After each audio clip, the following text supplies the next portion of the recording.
Nas últimas 12 semanas, o nosso Fenômeno Fica Alerta mostrou toda quarta-feira histórias que inspiram na nossa série Lições que Transformam, né? Hoje, na nossa última reportagem, vamos até União dos Palmares conhecer a professora Edilene Barbosa. Filha de pais analfabetos, ela ajudava a família na roça, mas sem nunca abandonar os estudos. Chegou até a ficar sem comer quando conseguiu entrar na universidade. Se formou professora e hoje é orgulho da família e inspiração dos alunos. Vamos ver essa história juntinhos? Vamos lá, Lições que Transformam. Eu sou Edilene Barbosa da Silva, tenho 32 anos, trabalho na Escola Estadual Dr. Carlos Gomes de Barros e eu desempenho duas funções aqui. No turno matutino eu estou na coordenação pedagógica e no vespertino eu estou na sala de aula. Eu trabalho como professora de arte. Para você que está em casa, hoje o quadro Lições que Transformam vai trazer a história da professora Edilene, aqui da Escola Carlos Gomes, em União dos Palmares. Essa região ela é conhecida por toda a educação do estado de Alagoas, porque apresenta grandes notas, tem alunos aplicados e professores dedicados. Quem é a professora Edilene? Então, eu comecei na educação em 2013, mas eu tenho uma história antes de acessar a educação. Eu saí aos 18 anos de Santana do Mundaú, que fica aqui na zona da mata também. É uma cidade menorzinha aqui, União dos Palmares. E foi bem difícil. Eu não sabia nada de Maceió, não sabia nada da capital. Eu só sabia que eu queria ir para a universidade, mesmo não sabendo muito bem o que era a universidade, porque eu entrei na UFAL em 2009 e naquela época não era muito comum os jovens pobres como eu ir para a universidade. A minha sorte foi que tinha um conhecido da gente que morava também em Santana do Mundaú, que estava na universidade e morava na residência universitária alagoana. Então, ele disse, olha, vamos para lá, você fica lá como hóspede e depois você passa pelo processo seletivo para tentar ficar morando lá de forma efetiva. E assim eu fui. Então, não teve um domingo de manhã que eu consegui uma carona com um carro da prefeitura. E aí eu peguei uma bolsa com as minhas roupas e enrolei um colchão e fui para Maceió.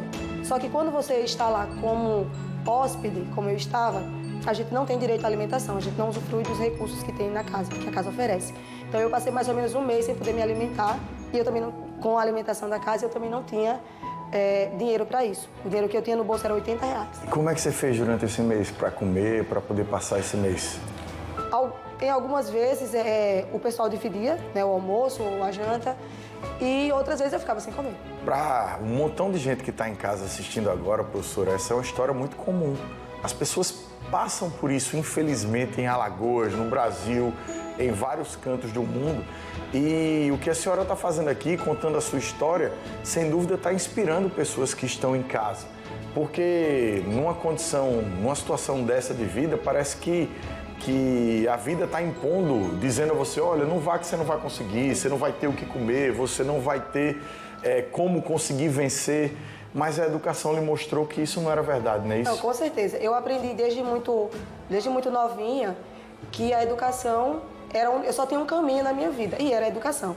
Eu sou filha de pais analfabetos. Minha mãe não escreve nem o nome dela. E eu sou de uma família de 6 irmãos. Então, eu lembro que quando a gente era criança, eu não nasci em Santana do Mundaú. Eu nasci em São Sebastião, que é uma cidade pequena, perto de Teotônio Vilela. E a gente sobrevivia através dos alimentos que eram tirados da roça. Minha mãe e meu pai nunca colocaram a gente para trabalhar na roça. A gente ia com eles muitas vezes para não ficar em casa sozinho, porque minha mãe não nos deixava só. Então a gente ia com eles, mas aí a mãe alternava para que a gente não perdesse aula. Então eu lembro a primeira vez que eu cheguei em casa com a atividade da escola e eu disse, mãe, a professora pediu que a senhora me ajudasse para terminar. E ela começou a chorar porque ela não sabia.